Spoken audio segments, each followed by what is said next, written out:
Всем привет, с вами Колесников.зу. Сегодня мы поговорим о рыбе ремень или слюдяном короле.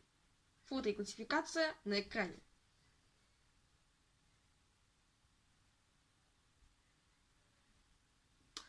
Как вы заметили по классификации, он из одного отряда с костоперым опахом.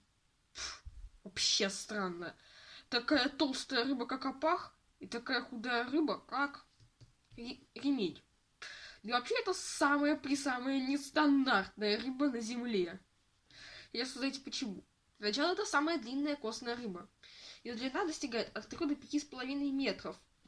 Но при очень большом гигантизме до 11 доходит. Представляете? 11-трехтажная рыба. Вообще. Вес 250 килограмм. Тоже должно быть тоже немало. Но при этом всем ширина ее всего 5 сантиметров. Вообще. Еще сейчас скажу самую банальную вещь про рыбу-ремень. Она обитает на глубине от 500 до 700 метров в теплых водах Индийского, Атлантического и Тихого океанов. Это самое банальное, что известно про нее. Плавает она, судя по названию «Слюдяной король», рядом с косяками сельди. Но при этом как таковой биологического, как такового, сходства с ними не имеет. Ну, кроме того, что это, конечно же, рыбы. А почему он называется... А зачем он с ним? Почему он называется королем? Потому что у него на голове, смотрите-ка, есть даже корона. Вот она, корона. Даже есть на голове. О чем она нужна, расскажу позже. А вот зачем он плавает с сельдью? Он не указывает им дорогу, к сожалению. Он ее ест. Вообще, если наверное, какая-то куку, то что, понимает, опасный хищник с ней плавает, а косяк вот так вот просто держится с ним.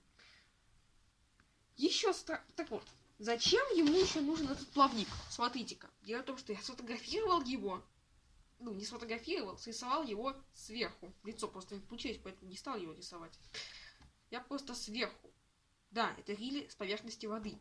Он плавает горизонтально.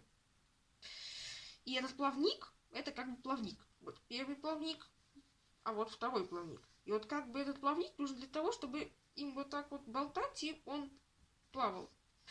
Из-за этого, разумеется, он и не может быстро плавать. Чешуи, видите, по рисунку у него тоже нету. Да и хвоста нету. Знаете, как это определили? Только слушайте, будет не очень приятно это рассказывать.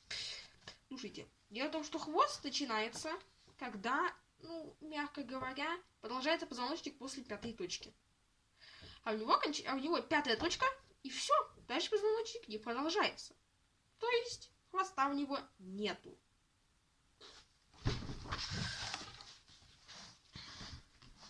Да что там говорить? Даже промысловой ценности он не имеет. Мясо у него невкусное. Его ловят так. Показать, какая большая рыба. А больше всего отлавливают их для спортивного интереса японцы. И еще факт. Насчет размножения.